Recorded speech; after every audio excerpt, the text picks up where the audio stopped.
വെച്ചാൽ ഇന്ന് വിചാരിച്ചു ഓക്കെ ഇന്ന് എന്തായാലും നാടൻ ഊണ് ഉണ്ടാക്കി കളയാം. കുറച്ച് 2-3 ദിവസമായി ഞങ്ങളിവിടെ ചോറും കറിയൊക്കെ വെച്ചിട്ട് വേറെ എന്തെങ്കിലുമൊക്കെ ആയിരിക്കും ഉണ്ടാക്കുന്നത്. അപ്പോൾ രാവിലെ തന്നെ ഞാൻ മോളും മാത്രമേ ഉള്ളൊരു ദിവസമാണ്. അപ്പോൾ മോൻ സ്കൂളിൽ പോയി, ജോലിക്ക് പോയി. അപ്പോൾ ഞാൻ എന്ത് ചെയ്തു, ഫ്രീസറിൽ അയലമീൻ ഉണ്ടായിരുന്നു. നമ്മൾ ഇന്ത്യൻ ഗ്രോസറിയിൽ നിന്ന് വാങ്ങിച്ച ഇന്ത്യൻ ബക്കറിയിലെന്ന് പറഞ്ഞിട്ട് ഫ്രോസൺ വാങ്ങിക്കാൻ കിട്ടും. അപ്പോൾ അത് വാങ്ങിച്ചിട്ടുണ്ടായിരുന്നു. അതെടുത്ത് വെള്ളത്തിലിട്ടിട്ടുണ്ടായിരുന്നു. അപ്പോൾ മോള് ഉറക്കിയതിന് ശേഷം ഞാൻ വന്ന് മീൻ കട്ട് ചെയ്തെടുക്കുവാണ്. അപ്പോൾ എൻ്റെ പ്ലാൻ കുറച്ച് കട്ട് ചെയ്തത് കറി വയ്ക്കാനും പിന്നെ ബാക്കിയുള്ളത് കറിയും വയ്ക്കാം എന്നുള്ളതായിരുന്നു പ്ലാൻ. അങ്ങനെ കുറച്ച് കട്ട് ചെയ്തെടുത്തു. കട്ട് ചെയ്യാൻ കുറച്ച് പാടായിരുന്നു. ഫ്രോസൺ നന്നായിട്ടൊന്നും മാറിയിട്ടില്ലായിരുന്നു. ഇന്ന് കുറച്ച് തണുപ്പുള്ള ദിവസമായിരുന്നു. എന്നാലും കുഴപ്പമില്ലായിരുന്നു. വലിയ കുഴപ്പമില്ലാതെ ഞാൻ കട്ട് ചെയ്തെടുത്തു എന്ന് വിചാരിക്കുന്നു. അപ്പോൾ അത് കട്ട് ചെയ്തെടുത്തിട്ട് കഴുകി 2-3 പ്രാവശ്യം കഴുകി, എന്നിട്ട് ഒരു സ്മെല്ലൊക്കെ പോകാനായിട്ട് കഴുകി. അതിനുശേഷം പൊരിക്കാനുള്ളത് മാറ്റി വെച്ചു. പൊരിക്കാനുള്ളത് ഒരു 4 പീസ് എടുത്തിട്ടുണ്ടായിരുന്നു, 4 പീസോളം എടുത്തിട്ടുണ്ടായിരുന്നു. എന്നിട്ട് കറി വയ്ക്കാനും മാറ്റി വെച്ചു. അത് കഴിഞ്ഞ് തേങ്ങാപ്പീരയും അതുമൊക്കെ എടുത്ത് റെഡിയാക്കി വെച്ചിട്ടുണ്ടായിരുന്നു. ഇതൊന്ന് കഴുകി വൃത്തിയാക്കിയിട്ട് വേണം ബാക്കി പരിപാടി തുടങ്ങാനെന്നുള്ളതാണ്. അപ്പോൾ കുറച്ച് ഫാസ്റ്റായിട്ട് അത് കഴുകി റെഡിയാക്കി.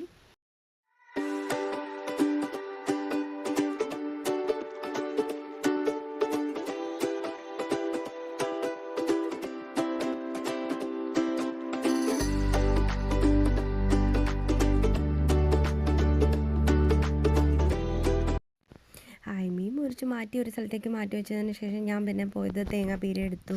മിക്സിയുടെ ജാർ എടുത്തിട്ട് അതിലേക്ക് തേങ്ങാപ്പീരയും മഞ്ഞൾപ്പൊടിയും കാശ്മീരി മുളക് പൊടിയും, ഞങ്ങളിവിടെ എരി വളരെ കുറച്ചേ കഴിക്കും. അപ്പോൾ കാശ്മീരി മുളക് പൊടിയാണ് കൂടുതലും മീൻകറിക്കൊക്കെ ഉപയോഗിക്കുന്നത്. കാശ്മീരി മുളക് പൊടിയും പിന്നെ കുരുമുളക് ക്രഷ് ചെയ്തിട്ടുണ്ടായിരുന്നു, കുറച്ച് കുരുമുളക് ക്രഷ് ചെയ്തതും പിന്നെ ഷാലറ്റ്, നമ്മുടെ ചെറിയ ഉള്ളി, അത് ഫ്രോസൺ ഇവിടെ ഇന്ത്യൻ ഗ്രോസറിയിൽ നിന്ന് വാങ്ങിച്ചത്, അതും കുറച്ച് വെളുത്തുള്ളിയും പിന്നെ നമ്മുടെ നാട്ടിലെ വാളംപുളി എന്ന് പറയും, അതും കൂടെ ആഡ് ചെയ്ത് നന്നായിട്ട് നല്ല പേസ്റ്റ് പോലെ അരച്ചെടുത്തു. നന്നായിട്ട് അരച്ചെടുക്കും. അതിന് നല്ല പീര പോലെ അല്ല, നന്നായിട്ട് അരച്ചെടുത്തു. വെളിച്ചെണ്ണയൊക്കെ ഇങ്ങനെ കട്ടിയായിപ്പോയി, കാരണം തണുപ്പ് കാരണം അത് കട്ടിയായിട്ടിരിക്കും. അങ്ങനെ വെളിച്ചെണ്ണയിലാണ് ഞാൻ മീൻകറിയൊക്കെ ഉണ്ടാക്കുന്നത്. വേറെ എൻ്റെ ടേസ്റ്റ് എനിക്ക് പിടിക്കില്ല. വല്ലപ്പോഴും ഉണ്ടാക്കുമ്പോൾ മീൻകറി കുറച്ച് ഗ്രാൻഡായിക്കോട്ടെ എന്ന് വിചാരിച്ചിട്ട് വെളിച്ചെണ്ണ തന്നെ ഉണ്ടാക്കുന്നത്. അപ്പോൾ വെളിച്ചെണ്ണ ഒഴിച്ചു. അത് കുറച്ച് തണുത്ത് വരാൻ കുറച്ച് ടൈം എടുത്തു. അതിന് മുമ്പേ അതിനുള്ള ക്ഷമയില്ലാത്തതുകൊണ്ട് കടുക് നേരെ അങ്ങ് ഇട്ടു. അത്രയും ക്ഷമിച്ചിരിക്കാനുള്ള ക്ഷമയൊന്നും എനിക്കില്ല. എനിക്കെല്ലാം പെട്ടെന്ന് ചെയ്യണം. പെട്ടെന്ന് ചെയ്ത് തീർത്തിട്ട് പോയിട്ട് എന്തോ കാര്യമുള്ള പോലെയാണ് എൻ്റെ കുക്കിംഗ്. അപ്പോൾ വെളിച്ചെണ്ണയിൽ കടുകിട്ടു. അത് പൊട്ടാൻ വെയിറ്റ് ചെയ്ത് നിന്നു. അതിനുശേഷം സാധാരണ എല്ലാവരും ചെയ്യുന്ന പോലെ തന്നെ കട്ട് ചെയ്ത് വെച്ചിരുന്ന ചെറിയ ഉള്ളിയിട്ട് വഴറ്റിയെടുത്തു. അപ്പോൾ സാധാരണ എല്ലാവരും കടുക് വറുത്ത് ഒഴിക്കുകയാണ് ചെയ്യുന്നത്. അപ്പോൾ ഞാൻ മീൻകറി വയ്ക്കുന്നതിന് മുമ്പ് ആദ്യമേ കടുക് വറുത്തതിലോട്ടാണ് അരച്ചു വെച്ചേക്കുന്ന മീൻകറി ഒഴിക്കാറ്. അതാകുമ്പോൾ കുറച്ചുകൂടെ എളുപ്പമാണ്. എളുപ്പപ്പണിയാണ് എപ്പോഴും നോക്കാറ്, കാരണം അതാണ് സമയം ലാഭിക്കാമല്ലോ. അപ്പോൾ അതും ചെയ്തു. നോർമലി ബാക്കി എല്ലാവരും ചെയ്യുന്ന പോലെ തന്നെ. പിന്നെ കറിവേപ്പിലയ്ക്കൊന്നും യാതൊരുവിധ മടിയും കാണിക്കാറില്ല. എനിക്ക് ശരിക്കും കറിവേപ്പില ഇടണം. മറ്റേ അത്തത്തിൽ പച്ചയില ഇട്ട് അത്തം ഇടുന്ന പോലെയാണ് എനിക്ക് കറിവേപ്പില കറികളിൽ ഉപയോഗിക്കുന്നത്. കറിവേപ്പിലയൊക്കെ കാര്യമായിട്ട് അങ്ങോട്ട് ഇട്ട് വഴറ്റി അങ്ങോട്ട്, അതില്ലെങ്കിൽ എന്തോ പോലെയാണ്. കറിവേപ്പില കണ്ടാലാണ് ഒരു സന്തോഷം. അപ്പോൾ അത് നന്നായിട്ട് വരണ്ട് വന്നു. നല്ലൊരു ബ്രൗൺ കളർ ആകുമ്പോഴേ ഞാനത് ഒഴിക്കും. അത് കാണാനൊരു രസത്തിന് വേണ്ടിയിട്ട്. നല്ല ബ്രൗണിഷ് ആയപ്പോഴത്തേക്കും പിന്നെ അരച്ച് വെച്ചേക്കുന്ന അതിൽ കുറച്ച് വെള്ളം കൂടെ ആഡ് ചെയ്ത് ഇതിലേക്ക് ചേർത്തിട്ട് ഞാൻ കറി തിളച്ചതിന് ശേഷമേ ഞാൻ മീൻകറി ഇടൂ. കാരണം ഒന്നാമത് ഇത് ഫ്രോസൺ മീനാണ്. അപ്പോൾ അതിൻ്റെ ടേസ്റ്റ് പൊതുവേ കുറച്ച് മോശമായിരിക്കും. നമ്മുടെ നാട്ടിൽ ഫ്രഷ് കിട്ടുന്ന മീൻ പോലെ ആയിരിക്കില്ല. അപ്പോൾ അതുകൊണ്ട് കറി തിളച്ചതിന് ശേഷമേ ഇടുള്ളൂ. അല്ലെങ്കിൽ ചിലപ്പോൾ മീൻ പെട്ടെന്ന് ചീത്തയായി പോയാലോ എന്ന് വിചാരിച്ചിട്ടാണ്. അപ്പോൾ മീനൊക്കെ ഇട്ടു. അതിനുശേഷം കുറച്ച് വെള്ളമൊക്കെ കുടിച്ചു. തളർന്നു പോയി. ഒരു മീൻകറി വെച്ചപ്പോൾ തന്നെ ഞാൻ ക്ഷീണിച്ചു. എന്തല്ലേ, ഇനിയിപ്പോൾ കുറേ ഉണ്ട്. തോരനുണ്ട്, മീൻ വറുക്കാനുണ്ട്. അതൊക്കെയാണ് എൻ്റെ അടുത്ത പ്ലാൻ. അപ്പോൾ വെള്ളമൊക്കെ കുടിച്ചിട്ട് വെയിറ്റ് ചെയ്തിടുന്നു. കുറച്ചുകൂടി കറിവേപ്പിലായിട്ട് മീൻ പൊരിക്കും. അപ്പോഴത്തെ ഫ്ലെയിമിലേക്ക് ഞാൻ മീൻ പൊരിക്കാനായിട്ട് പാൻ വെച്ചു. അപ്പോഴത്തേക്കും മോളുണർന്ന സൗണ്ട് കേട്ടു, കരയുന്ന സൗണ്ട് കേട്ടു. ഞാൻ അപ്പോൾ എല്ലാ പ്ലാനും തെറ്റുമെന്ന് വിചാരിച്ചതാണ്. അപ്പോൾ ആൾ നല്ല മൂഡിലായിരുന്നു. പോയി എടുത്തിട്ട് വന്നു ഇതൊക്കെ കാണിച്ചു കൊടുത്തത്. കാണാനൊക്കെ ഭയങ്കര ഇഷ്ടമാണ്. എൻ്റെ കൂടെ നിന്ന് കുക്ക് ചെയ്യാനും. കണ്ടാൽ മിണ്ടാതെ ഇങ്ങനെ ഇരിക്കും. കണ്ടിങ്ങനെ പുതിയ എന്തോ സാധനമാണെന്ന് പറഞ്ഞ് നോക്കി കുറേ നേരം ഇരിക്കും. കരയൊന്നുമില്ല. ആൾ ഭയങ്കര സെറ്റിൽഡായിട്ട് വളരെ ഡീസൻ്റ് എൻ്റെ കയ്യിലിരിക്കും. അപ്പോൾ അതൊക്കെ കണ്ട് ഞാനിങ്ങനെ കാര്യമൊക്കെ പറഞ്ഞു കൊടുക്കാം. മീൻ കറിയാണ് വയ്ക്കുന്നത്, കുറച്ച് നേരം മിണ്ടാതൊക്കെ ഇരിക്കണം, അമ്മയ്ക്ക് കുറേ കുക്ക് ചെയ്യാനൊക്കെ ഉണ്ടെന്നൊക്കെ പറഞ്ഞ് ആൾ പോയി. എന്നിട്ട് ആളിനെ കൊണ്ട് കിടത്തിയിട്ട് ഞാൻ പെട്ടെന്ന് മീൻ അതിലേക്ക് ഇട്ടു. കറി തിളച്ചായിരുന്നു. കറിയിലേക്ക് മീനിട്ട് ഇളക്കിയെടുത്തു.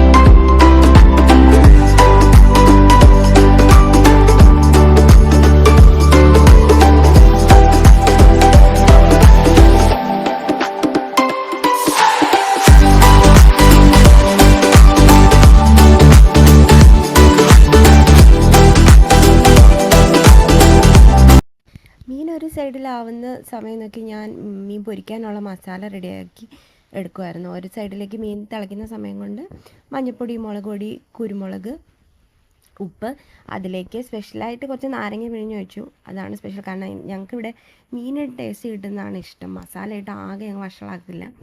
അപ്പോൾ അതിലേക്ക് കുറച്ച് കറിവേപ്പിലയും കൂടി ഇട്ടായിരുന്നു. എന്നിട്ട് മസാല നന്നായിട്ട് മീനിലേക്ക് പുരട്ടി വെച്ചു. നോർമലി ചിലപ്പോഴൊക്കെ ഇഞ്ചിയും ഗാർലിക്കും യൂസ് ചെയ്യാറുണ്ട്. അപ്പോൾ ഇന്നിപ്പം എന്തോ ഞാനത് ചേർത്തില്ല. അയലയുടെ ഒരു ടേസ്റ്റ് കിട്ടട്ടെ, കുറേ നാൾ കൂടി പൊരിക്കുന്ന ഇലയെന്ന് വെച്ചിട്ട് അയലയുടെ ടേസ്റ്റ്, ഒതൻറ്റിക് ടേസ്റ്റ് കിട്ടാൻ വേണ്ടിയിട്ട് ഇഞ്ചിയും ഗാർലിക്കും ചേർത്തില്ല. ജസ്റ്റ് മുളക് പൊടി, കുരുമുളകും, മഞ്ഞൾപ്പൊടിയും, ഉപ്പും, കറിവേപ്പിലയും കൂടി ഇട്ട് മസാല പുരട്ടി ഒരു സൈഡിലേക്ക് ഒരു 10-15 മിനിറ്റ് വെച്ചിട്ടുണ്ടായിരുന്നു.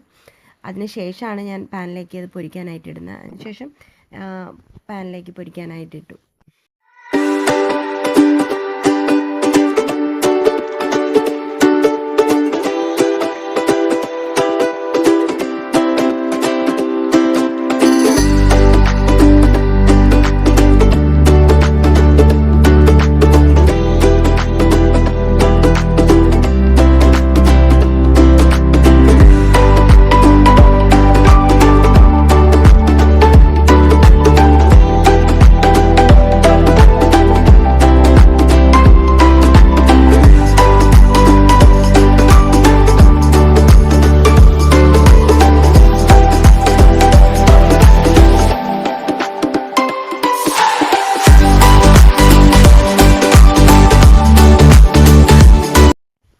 പിന്നെ ഒരു തോരനും കൂടെ വെക്കാമെന്ന് വെച്ചാൽ അങ്ങനെ ക്യാബേജ് കട്ട് ചെയ്ത് അതിൽ ഉള്ളിയും മുളകും കറിവേപ്പിലയൊക്കെ ആഡ് ചെയ്തതിന് ശേഷം ഞാൻ പാനിലേക്ക് ഇട്ട് നോർമൽ തോരൻ വയ്ക്കുന്ന പോലെ എണ്ണ ഒഴിച്ച് കടുക് വറുത്ത് അതിലേക്ക് ഇട്ട് വേവിച്ചെടുക്കുമായിരുന്നു.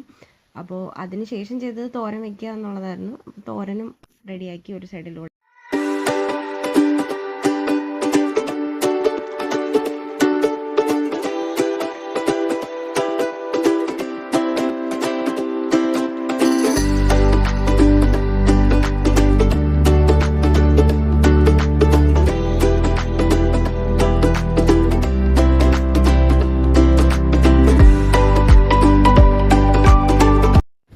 തോരൻ്റെ പരിപാടി കഴിഞ്ഞപ്പോൾ ഞാൻ പെട്ടെന്നൊന്ന് മോളെ പോയി നോക്കിയിട്ട് വന്നിട്ടുണ്ടായിരുന്നു, ആൾ സേഫാണോ എന്നൊക്കെ. അപ്പോൾ മോളെ നോക്കി തിരിച്ച് വേഗം വന്നതിന് ശേഷം മോര് കറിക്ക് ഞാൻ മീൻകറി അരച്ച് വെച്ചതിന് ശേഷം മോര് കറിക്കുള്ള അരപ്പും ഓൾറെഡി അരച്ച് വെച്ചിട്ടുണ്ടായിരുന്നു. അപ്പോൾ പെട്ടെന്ന് അതങ്ങ് കടുക് വറുത്തു. മോര് കറിക്ക് സാധാ പോലെ താളിച്ചൊഴിച്ചു. അതിലേക്ക് മോരും തൈരും കൂടെ ഒഴിച്ച് പെട്ടെന്നങ്ങ് ആക്കിയെടുത്തു.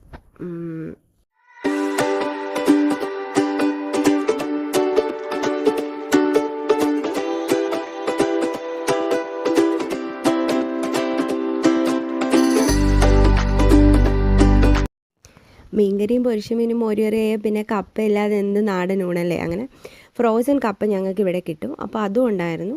അതും കൂടി കുക്കറിലിട്ട് വേവിച്ചിട്ട് അരപ്പ് ചേർത്തു. അരപ്പ് ചേർക്കുന്ന സാധാ പോലെ കുറച്ച് തേങ്ങാപ്പീരയും മുളകും ജീരകവും കൂടി ചേർത്ത് ഒന്ന് മിക്സിയിൽ പൾസ് ചെയ്ത് അതും കൂടി ഇട്ട് മിക്സ് ചെയ്തിങ്ങെടുത്തു. എല്ലാം കുക്ക് ചെയ്ത് കഴിഞ്ഞതിന് ശേഷം എല്ലാം ടേബിളിലേക്ക് സെർവിങ് ഡിഷസിലേക്ക് മാറ്റി ടേബിളിൽ കൊണ്ട് വെച്ച് കഴിക്കുമ്പോഴാണ് എനിക്കൊരു സാറ്റിസ്ഫാക്ഷൻ കിട്ടുക. കാണാനും കൂടെ ഒരു രസം വേണമല്ലോ. അപ്പോൾ അതിൻ്റെ ഒരു ഭംഗിക്ക് എല്ലാം ഞാൻ ടേബിളിൽ കൊണ്ട് വയ്ക്കും. അപ്പോൾ ടേബിളിൽ വെച്ചതിന് ശേഷം ഞാൻ പോയി മോളെ എടുത്തുകൊണ്ട് വന്നു. അപ്പോഴത്തേക്കും മോൻ വന്നു. അപ്പോൾ ഈ വീഡിയോ എടുക്കുന്ന മോന വീഡിയോ എടുത്തു തന്നു. അപ്പോൾ ഞാൻ പറഞ്ഞു ഇതെല്ലാം ഞാൻ കഴിക്കുന്ന വീഡിയോ എടുത്ത് തരണം, മോക്ക് കൂടി കൊടുക്കണമെന്ന്. അപ്പോൾ ഇപ്പോൾ മോൾ അത്യാവശ്യം ടേസ്റ്റ് ചെയ്ത് നോക്കുമല്ല. അപ്പോൾ മോക്കും കൂടി കുറച്ച് ചോറ് വായിലൊക്കെ വെച്ച് കൊടുത്തു. എന്തായാലും ഫുഡ് അടിപൊളിയായിരുന്നു. ഞാൻ ഉണ്ടാക്കിയോണ്ട് പറയില്ല, എന്തായാലും അടിപൊളിയായിരുന്നു.